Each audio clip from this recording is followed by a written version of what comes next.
Big breaking news মুখ্যমন্ত্ৰীৰ আত্মনিৰ্ভৰ অসম অভিযান আমাৰ উদ্যোগ বিভাগৰ দ্বাৰা অসমৰ যুৱক যুৱতীসকলৰ বাবে ৰচনা কৰা এখন বিশেষ আঁচনি। এই আঁচনিখনৰ জৰিয়তে আমি বৃত্তিগত স্নাতকসকলক ৫ লাখ টকা আৰু সাধাৰণ স্নাতক বা সাধাৰণ শিক্ষা লাভ কৰা সকলক আমি ২ লাখ টকা কৰি আগবঢ়াওঁ। এই ২ লাখ টকাৰ ১ লাখ টকা উভতাই দিব নালাগে আৰু ১ লাখ টকাও বিনা সুত উইদাউট ইণ্টাৰেষ্ট অহা ৫ বছৰৰ ভিতৰত লাহে লাহে ঘূৰাই দিব লাগে। আমি প্ৰথমবাৰ ২৫,০০০ যুৱকক এই আঁচনিৰ দ্বাৰা সুবিধা দিছিলোঁ। আজি CM AAA 2.0 যাৰ দ্বাৰা ৭৫,০০০ যুৱক যুৱতীক আমি ২ লাখ টকাকৈ আগবঢ়াম। তাৰ আজি আৰম্ভণি হ'ল, ৯ তাৰিখে ডিব্ৰুগড়ত আছে। এনেকৈ এই মাহৰ ভিতৰতে আমি এখনকৈ মিটিং কৰি আমি সকলো যুৱক যুৱতীক পুঁজি বিতৰণ কৰিম। গৌৰৱ গগৈ পাকিস্তান লিংকক লৈ আজি কংগ্ৰেছ গৌৰৱ গগৈ আৰু মিত্ৰ দল কিমান বিপদত পৰিব? চব প্ৰথম কথাটো হ'ল যে আজি আমাৰ কেবিনেটত এই বিষয়ে আলোচনা হ'ব আৰু কেবিনেটে পৰৱৰ্তী তদন্তৰ ৰাস্তা নিৰ্ণয় কৰিব। দ্বিতীয়তে এই গোটেই যিটো এটা ষড়যন্ত্ৰ ভাৰতক দুৰ্বল কৰা, ই এটা বিৰাট ডাঙৰ ষড়যন্ত্ৰ অসম চৰকাৰে তেনেকৈ ভাবে আৰু তাৰ কেন্দ্ৰীয় ভূমিকাত পাকিস্তানৰ এজন নাগৰিক আৰু এগৰাকী ব্ৰিটিছ নাগৰিক জড়িত হৈ আছে। চেণ্ট্ৰেল ৰোল যাক আমি আৰু ব্ৰিটিছ নাগৰিকগৰাকী এগৰাকী সংসদৰ পত্নী। এই যিটো তদন্ত, এই তদন্ত আৰু বহুত আগবাঢ়িব এবাৰ চেণ্ট্ৰেল গভৰ্ণমেণ্টৰ ওচৰত পালে, কাৰণ আমাৰ ই এটা সীমিত, কিন্তু সীমিতভাৱেই যিমানখিনি আমি গোট খুৱাইছোঁ সেইখিনিয়ে যথেষ্ট গুৰুতৰ। আৰু যেতিয়া ই আগবাঢ়ি যাব, NIA বা আমাৰ IB বা CBI যেতিয়া ইয়াক হাতত ল'ব, মই ভাবোঁ যে ই আৰু বহুত দূৰ আগুৱাই যাব। এতিয়াতো আমি যিখিনি কৰিছোঁ মই ভাবোঁ 10%, 90% ওলাবৰ কাৰণে বাকী আছে। চাওক, মোৰ দলটো এইটো কোনো পলিটিক্স নহয়, এইটো ৰাষ্ট্ৰীয় সুৰক্ষাৰ কাৰণে আমি কৰা এটা তদন্ত। মই ভাবোঁ যে ইয়াৰ পৰা পলিটিক্সত কিবা ইম্পেক্ট পৰিব নপৰিব সেইটো গৌণ। ৰাষ্ট্ৰৰ সুৰক্ষাটোৱে হৈছে মুখ্য, গতিকে ৰাষ্ট্ৰৰ সুৰক্ষাৰ কাৰণে আমি কাম কৰিছোঁ। গৌৰৱ গগৈ ডাঙৰীয়াৰ ২-৪টা বক্তব্য, যেনেকৈ আপোনালোকৰ লোকেল TV চেনেলবিলাকত তেওঁ ইণ্টাৰভিউ দিছিল এটা সময়ত, যিমানবিলাক তথ্য দিছিলে গোটেই তথ্যবিলাক ভুল। যেনেকৈ মই দেখিছিলোঁ প্ৰশান্ত ৰাজগুৰুক তেওঁ এটা ইণ্টাৰভিউ দিছিল, তাতে তেওঁ কি কৈছিলে যে মোৰ ল'ৰাৰ নাগৰিকত্ব ক'ভিডৰ সময়ত মই পৰিৱৰ্তন কৰিছিলোঁ, কিন্তু এতিয়া আমাৰ হাতত পৰা ডেটাই প্ৰমাণ কৰে যে তেওঁ নাগৰিকত্ব ২০২২ত পৰিৱৰ্তন কৰিছিল, তাৰমানে ক'ভিডৰ বহু পিছত। গতিকে মই যোৱাকালি আমি এনালাইচিছ কৰিছিলোঁ যে অসমৰ টিভিবিলাকত তেওঁ দিয়া ডিফেন্সত যিবিলাক ইণ্টাৰভিউ আছিলে সকলোতে তেওঁ ভুল তথ্যই দি থৈ গৈছে। এতিয়া যদি চেনেলবিলাকে ভাবে যে ভুল তথ্যবিলাক আমি উদগাম, হয়তো কংগ্ৰেছৰ অসুবিধা হ'ব, কিন্তু বোলে চেনেলবিলাকে যদি ভাবে যে ডাঙৰ মানুহৰ ল'ৰা পাপ কৰিলেও আমি একো নকওঁ, বেলেগ কথা। এইটো আপোনালোকৰ ওপৰত ডিপেণ্ড কৰিব। মুখ্যমন্ত্ৰীজী Asaduddin আৱেচিনে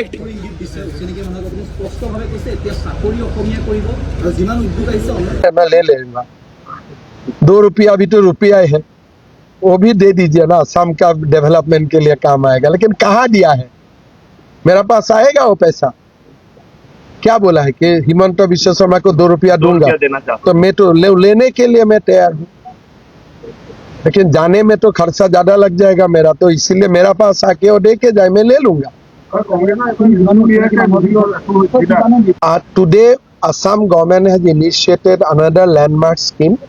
It's called Chief Minister Atmanirbhar Assam Asani. We are following the footstep of Prime Minister Atmanirbhar Bharat.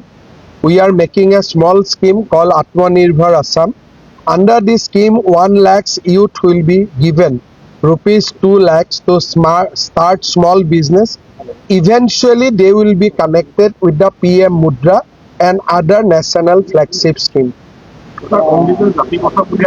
সংখ্যালঘু সমষ্টিত মিয়া মুছলমানে যোগদান কৰিছে চাওক সকলো মিয়া মুছলমানটো অচিনাকি নহয় 51 চনৰ আগত অহা মিয়া মুছলমান আছে গতিকে আমাৰ কথাটো সাম্প্ৰদায়িকতা নাই 51 চনৰ আগত অহা মুছলমান সেইটোতো খিলঞ্জীয়াই পৰে আছুৱেও ডিক্লেয়াৰ কৰিছে বিপ্লৱ শৰ্মা কমিটিয়েও ডিক্লেয়াৰ কৰিছে গতিকে আমিতো ধৰ্মৰ লগত নাই বিপ্লৱ শৰ্মা কমিটিয়ে কি কৈছে যে 51 চনৰ আগত অহা মানুহখিনি অসমীয়া গতিকে এইটোতো কোনো আপত্তি নাই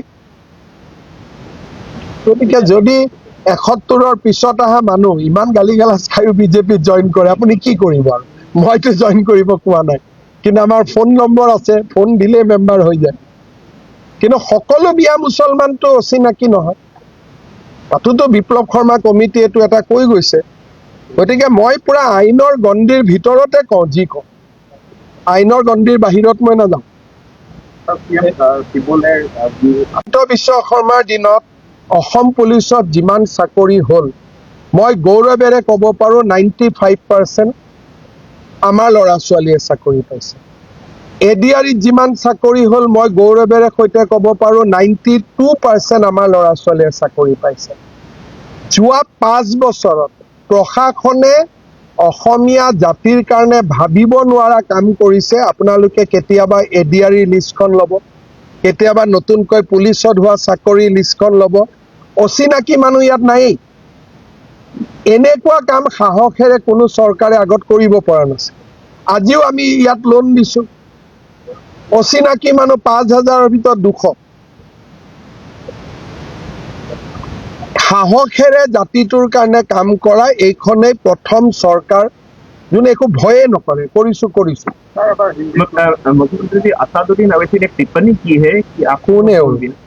कहीं रुकते नहीं है किसी भी वो अंदर में एक व्यक्ति है वो दिन में 3 kg मटन खाते हैं बास का अंदर में ऐसा एक नेता है जिसको 3 kg मटन चाहिए ब्रेकफास्ट शुरू करता है पुलाव और मटन से तो अंदर में खाएगा तो कहाँ रुकेगा तो आप लोग खबर कीजिए और बास में एक व्यक्ति है जो सुबह का ब्रेकफास्ट पुलाव और मटन से शुरू करता है दूसरा मांस भी खाते हैं उसका नाम नहीं लेता हूं मैं चलिए बाय क्या किबा কৈছে আৰু जितु इंगित इटु माने মইতো কল্পনাও কৰিব নোৱাৰো যে লিডাৰ অফ অপজিশন দলৰ প্ৰাক্তন সভাপতি এগৰাকী তাৰ আকৌ ওপৰত মীৰা বৰঠাকুৰ বহি আছে লগত আছে ইমান বেয়া মানে ইমান তলত গৈছে ভাবিবই নোৱাৰি ইমান বেয়া ইংগিত দিছে আৰু আমাৰ টিভি বা পোৰ্টেলক সেইটো এডিট কৰি দিছে সেইটো দেখুৱা নাই আপোনালোকে বা আপোনালোকৰ চকুতো নপৰিব পাৰে মই দেখুৱা নাই বুলি কোৱাটো ভুল আজি দিল্লীৰ পৰা মোক এজন খুব এডুকেশ্যনিষ্টে পঠাই দিছে কি ইয়ে কিয়া হৈ ৰে ইমান বেয়া ইংগিত দিছে আপোনালোকে ভাবিব নোৱাৰে নাই চক মোৰ ব্যক্তিগত কথা একো নাই কিন্তু তেওঁলোকৰ মানসিকতাটো ইমান বেয়া নি মানসিকতাৰ এই মানুহেতো মহিলা কল্যাণ মন্ত্ৰী হ'ব সমাজ কল্যাণ মন্ত্ৰী হ'ব মুখ্যমন্ত্ৰী হ'ব সপোন দেখি আছে আৰু ইমান মানে অকল বেয়া নহয় কেতিয়াবা এনেকে কিবা কৈ দিলে কোনোবা মহিলাই কিবা কৈছে বুঢ়াঙুলিটোকে দেখুৱাই দিলো ফাইন কিন্তু যিটো তেওঁলোকে ইংগিত দেখুৱাইছে আজি মই মহিলা কমিশনকো পঠাব কৈছো যাতে মহিলা কমিশনে ইয়াৰ কগনাইজেন্স লয় কাৰণ ইমান বেভিচাৰ এইটো মানে কোনো মানুহেতো চাব নোৱাৰে মই আজি ওমেন কমিশনক কৈছো যে এইখনৰ এইটোৰ ওপৰত নটিচ ল'ব লাগে सर असम को लेकर प्रचार कर रहे हैं कि कांग्रेस দুজন প্ৰতিনিধিয়ে মানে 2 নম্বৰী কৰা বুলি খবৰ পাইছো ইমান ডাঙৰ কৰ্মযোগ্য 2-এজন বুলি কওঁতেতো বহুত কমেই মই 20% গণ্ডগোল বুলি ধৰি থৈ দিছে কিন্তু পাইছেতো অসমীয়া ল'ৰা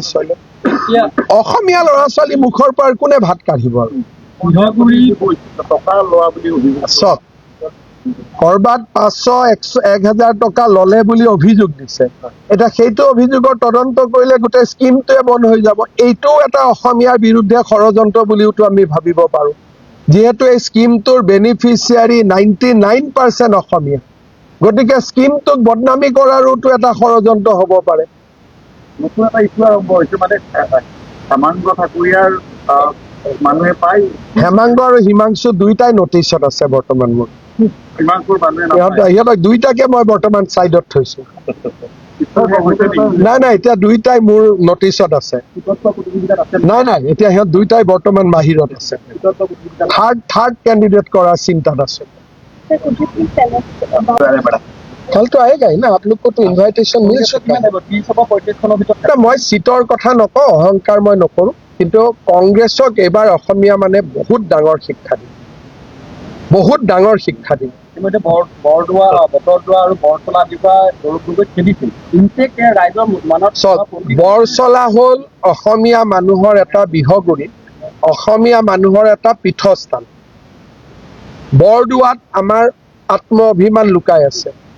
ইলেকশ্যনৰ গাড়ী লৈ বৰদোৱা সত্ৰত যাব নাপায়তো। মই যে কথাটো কি, গৌৰৱ গগৈ, প্ৰদ্যুৎ বৰদলৈ, নিজৰ জিতেন্দ্ৰ সিঙে নিজৰ গাড়ীখনত উঠি বৰদোৱা সত্ৰত যাব লাগে, সেৱা কৰিব লাগে ধুতিখন পিন্ধি। ইলেকশ্যনৰ গাড়ীখন লৈ তেনেকে সত্ৰত নাযায়তো, কাৰণ সত্ৰত চব ধৰণৰ মানুহ থাকে, বিজেপি, এজিপি, কংগ্ৰেছ। কামাখ্যা মন্দিৰত ইলেকশ্যনৰ গাড়ী লৈ যায় নেকি কওকচোন? যদি কামাখ্যাক ভাল পোৱা, সন্মান কৰা, তেনে ৰাতিপুৱাই গৈ দৰ্শন কৰিম। ইলেকশ্যনৰ বাছখন লৈ যোৱাৰ মিনিংটো কি? যে কামাখ্যাকো ৰাজনীতিকৰণ কৰিম, বৰদোৱাকো ৰাজনীতিকৰণ কৰিম। কেতিয়াবা প্ৰধানমন্ত্ৰীক ইলেকশ্যনৰ বাছ লৈ কামাখ্যাত যোৱা দেখিছে নেকি? বা আমি বাছখন লৈ যাম নেকি? বাছ লৈ গ'লেও জালুকবাৰীতে ৰখাম, বাকীখিনি গাড়ী দি আহিম। এনেকে কামাখ্যাৰ ভিতৰত হাতৰ ছবি থকা বাছ এখন, বৰদোৱাত হাতৰ ছবি থকা বাছ এখন, এইবিলাকতো আমাৰ পৰম্পৰাই নহয়। এই ল'ৰাটো একো নাজানে কাৰণে এইবিলাক কৰি থাকে। এজন সুনীল কানগুলে বোলা মানুহে 20 কোটি টকাৰ কন্ট্ৰেক্ট এটা লৈছে আৰু এই বুদ্ধিবিলাক দি থাকে। এজনী অদ্ৰিতা বুলি ছোৱালী এজনী আছে, সুনীল কানগুলে, এইবিলাক ইয়াত কিছুমান 10 গৰাকীমান এইবিলাক গোট খাইছে আৰু উল্টা পুল্টা পৰামৰ্শ দি থাকে। মইতো কংগ্ৰেছ পাৰ হৈছো নহয়, এনেকুৱা কেতিয়াওতো সুনীল কানগুলে আমাৰ এডভাইজাৰ নাছিল। অসমৰ ৰাজনীতি জনা মানুহে এডভাইচ দিয়ে। গতিকে আৰু যোনে যি কৰি আছে চব মোৰ নজৰত আছে, আৰু মই তেওঁলোকৰ মূৰ্খামিটো দেখি মই হাঁহি আছো। কোনোবাই বৰদোৱা সত্ৰত ইলেকশ্যন বাছত উঠি যায় নেকি কওকচোন? অলপতো শংকৰদেৱৰ প্ৰতি এটা শ্ৰদ্ধা ৰাখ। कुछ बातें निकल रही तो रैली वाले बर असम में नया बर असम, वो लोग बांग्लादेश से आए हुए मुसलमान मियाँ मुसलमान लोगों को असम का सत्र में, असम का मंदिर में बैठाना चाहते हैं। গৌৰৱ গগৈ কিন্তু ঠিক হৈ আছে, ভূপেন্দ্ৰ হেতমান যদি কৈছে চব ৰিয়েকশ্যন নাই দলৰ ভিতৰত। এইবিলাক ইনষ্টিগেট কোনে কৰে? এটা মোক কথা কওকচোন, যে 2008 চনৰ পৰা নিউজ লাইভৰ মালিক ৰেণুকি ভূঞা বুলি বা পৰিচালন সঞ্চালিকা বুলি সকলোৱে জানে, কিমান বাৰ তাতে গৈছে। তৰুণ গগৈ গৈছে, এতিয়া সেই চেনেলটোৰ সন্মুখত ধৰ্ণা দিয়া এতিয়া বাচ্চাৰ কাম নহয় নেকি? বোলে কিবা নতুন এটা আৱিষ্কাৰ কৰিছো বেলেগ কথা। নিউজ লাইভটো তাতে ৰিণিকী ভূঞা শৰ্মা CMD বুলি পৃথিৱীটো চবেই জানে, আৰু কংগ্ৰেছৰ লিডাৰবিলাক গধূলি টক শ্ব'ত যায়। আকৌ সেই চেনেলটোতে বাহিৰত গৈ 50টাৰ মানে হুলস্থুল কৰাটো বাচ্চা নহয় জানো?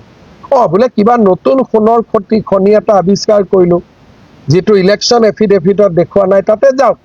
কিন্তু কালিতো জবাব দিব লাগিব যে পাকিস্তানৰ একাউণ্টত কিমান টকা আছিলে, সেইটোতো ইলেকশ্যন এফিডেভিটত দিয়া নাই।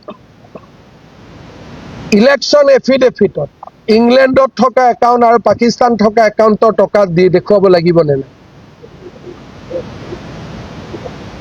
পিঠানীয়ে কালেকশ্যন কৰা মালবিলাক ক'ত গ'ল, পইচাবিলাক ক'ত গ'ল? এতিয়া আমি লগাই দিওঁ নেকি যে পিঠানী ইণ্ডাষ্ট্ৰিয়েল ইষ্টেটৰ সন্মুখত গৈ বিজেপিয়ে ধৰ্ণা দিয়ক? ইংলেণ্ডত গৈতো এতিয়া আমি ধৰ্ণা দিব নোৱাৰো, পাকিস্তানত গৈতো আমি ধৰ্ণা দিব নোৱাৰো নে পাৰিম? একাউণ্ট নম্বৰ দিছে, একাউণ্টত কিমান টকা আছে দিয়া নাই। আপোনালোকে 2024 এফিডেভিট চাওক। এইবিলাক খুন্দাই যাব নহয়। আজি প্ৰদ্যুৎ বৰদলৈ ক'ত গৈছে? নিউজ লাইভৰ সন্মুখত। Pradyut Bordoloi FM radio' station নাই, গপচপ নাই। তাতে আমি গৈছো নেকি? তেওঁলোকে বুজি নাপায় গোটেই হাতীগাঁৱৰ গোটেই হোটেলবিলাক কংগ্ৰেছী লিডাৰবিলাকৰ হয়নে নহয়? গোটেই হোটেলবিলাক কংগ্ৰেছৰ লিডাৰবিলাকৰ হয়নে নহয়? আৰু গড়ৰ খৰ্গৰ পইচাবিলাক ক'ত আছে সেইটোৰোতো এটা হিচাপ হ'ব লাগিব। সেইকাৰণে ভাই আমাক এনেই টানা টুনা নকৰিবা। ইলেকশ্যন খেল যি ঘাৰক বেলেগ কথা, এইবিলাক কি বাচ্চাৰ কাম কৰি আছে। কিন্তু গৌৰৱ খৰ্গৰ উত্তৰটো কিন্তু সংবাদ মাধ্যমত দিয়া দেখা নাই নিদিয়ে। ক'তোৱে নিদিয়ে। কিন্তু কালি মই ভাল পালোহেঁতেন বৰদোৱাত গৈছে যদি আৱিৰ্ভাৱ ক্ষেত্ৰখনো এবাৰ চাই আহিলেহেঁতেন। সেইখন চাব আকৌ সাহস নহ'ল। ভালোতো চাব লাগে না, নে অকল বেয়াটো চাব লাগে? সেইকাৰণে কংগ্ৰেছৰ ইলেকশ্যন খেলাৰো পৰিৱেশ নাই। এইবাৰ আপোনালোকে চাব অসমীয়া মানুহে কিমান ডাঙৰ শাস্তি দিব কংগ্ৰেছক। देश की नजरें टिकी हुई है क्या? মুখ্যমন্ত্ৰীৰ আত্মনিৰ্ভৰ অসম অভিযান আমাৰ উদ্যোগ বিভাগৰ দ্বাৰা অসমৰ যুৱক যুৱতীসকলৰ বাবে ৰচনা কৰা এখন বিশেষ আঁচনি। এই আঁচনিখনৰ জৰিয়তে আমি বৃত্তিগত স্নাতকসকলক 5 লাখ টকা আৰু সাধাৰণ স্নাতক বা সাধাৰণ শিক্ষা লাভ কৰা সকলক আমি 2 লাখ টকা কৰি আগবঢ়াম। এই 2 লাখ টকাৰ 1 লাখ টকা উভতাই দিব নালাগে আৰু 1 লাখ টকাও বিনা সুত উইদাউট ইণ্টাৰেষ্ট অহা 5 বছৰৰ ভিতৰত লাহে লাহে ঘূৰাই দিব লাগে। আমি প্ৰথমবাৰ 25,000 যুৱকক এই আঁচনিৰ দ্বাৰা সুবিধা দিছিলোঁ। আজি CM AAA 2.0 যাৰ দ্বাৰা 75,000 যুৱক যুৱতীক আমি 2 লাখ টকাকৈ আগবঢ়াম। তাৰ আজি আৰম্ভণি হ'ল, 9 তাৰিখে ডিব্ৰুগড়ত আছে। এনেকৈ এই মাহৰ ভিতৰতে আমি এখন এখনকৈ মিটিং কৰি আমি সকলো যুৱক যুৱতীক পুঁজি বিতৰণ কৰিম। কাইলৈ 8 তাৰিখ গৌৰৱ গগৈ পাকিস্তান লিংকক লৈ আজি দিব। কংগ্ৰেছ গৌৰৱ গগৈ আৰু মিত্ৰ দল কিমান বিপদত পৰিব? চব প্ৰথম কথাটো হ'ল যে আজি আমাৰ কেবিনেটত এই বিষয়ে আলোচনা হ'ব আৰু কেবিনেটে পৰৱৰ্তী তদন্তৰ ৰাস্তা নিৰ্ণয় কৰিব। দ্বিতীয়তে এই গোটেই যিটো এটা ষড়যন্ত্ৰ ভাৰতক দুৰ্বল কৰা, ই এটা বিৰাট ডাঙৰ ষড়যন্ত্ৰ অসম চৰকাৰে তেনেকৈ ভাবে আৰু তাৰ কেন্দ্ৰীয় ভূমিকাত পাকিস্তানৰ এজন নাগৰিক আৰু এগৰাকী ব্ৰিটিছ নাগৰিক জড়িত হৈ আছে। চেণ্ট্ৰেল ৰোল যাক আমি আৰু ব্ৰিটিছ নাগৰিকগৰাকী এগৰাকী সংসদৰ পত্নী। এই যিটো তদন্ত, এই তদন্ত আৰু বহুত আগবাঢ়িব এবাৰ চেণ্ট্ৰেল গভৰ্ণমেণ্টৰ ওচৰত পালে, কাৰণ আমাৰ ই এটা সীমিত, কিন্তু সীমিতভাৱে যিমানখিনি আমি গোট খুৱাইছোঁ সেইখিনিয়ে যথেষ্ট গুৰুতৰ।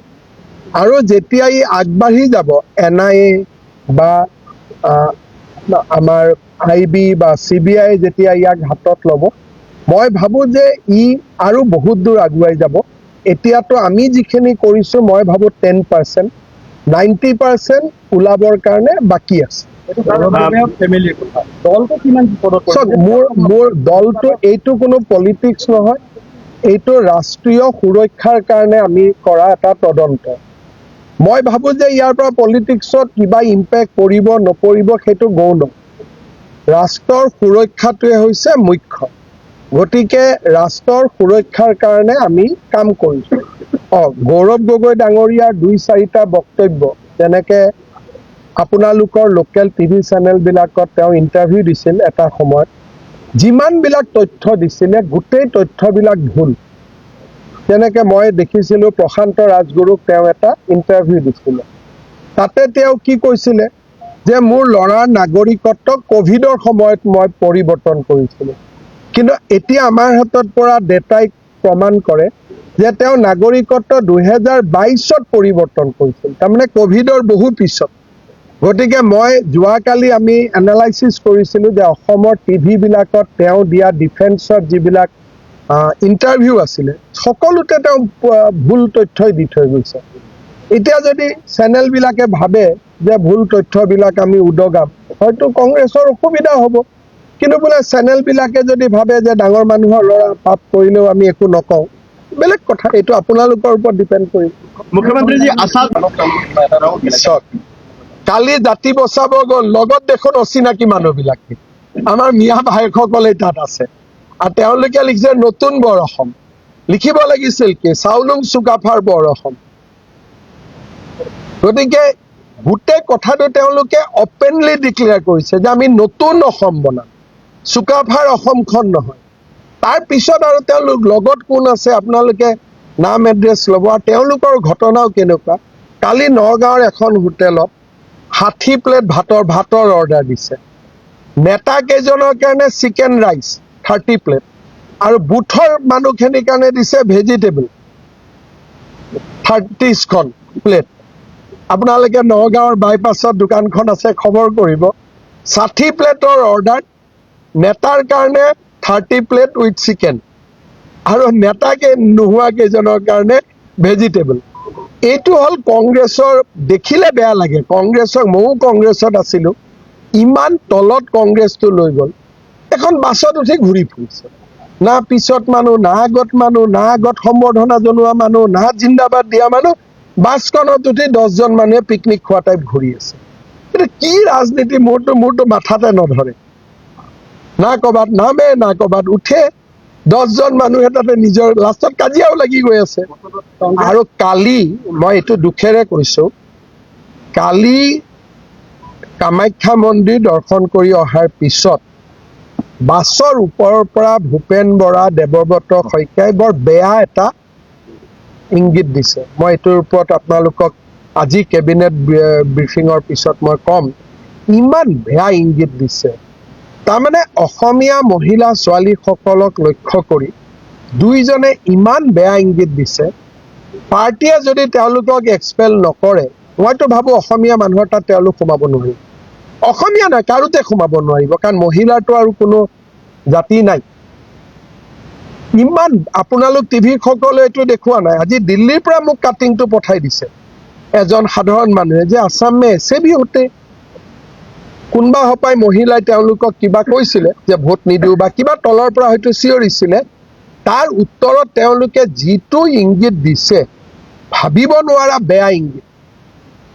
আৰু আপোনালোকে কিয় সেইটো টিভিটো চলোৱা নাই, পৰ্টেলতো চলোৱা নাই মই নাজানো, বা আপোনালোকৰ নজৰতে পৰা নাই নেকি। ইমান বেয়া বিভৎস ঘৃণনীয় ইংগিত দিছে, ভাবিব নোৱাৰি।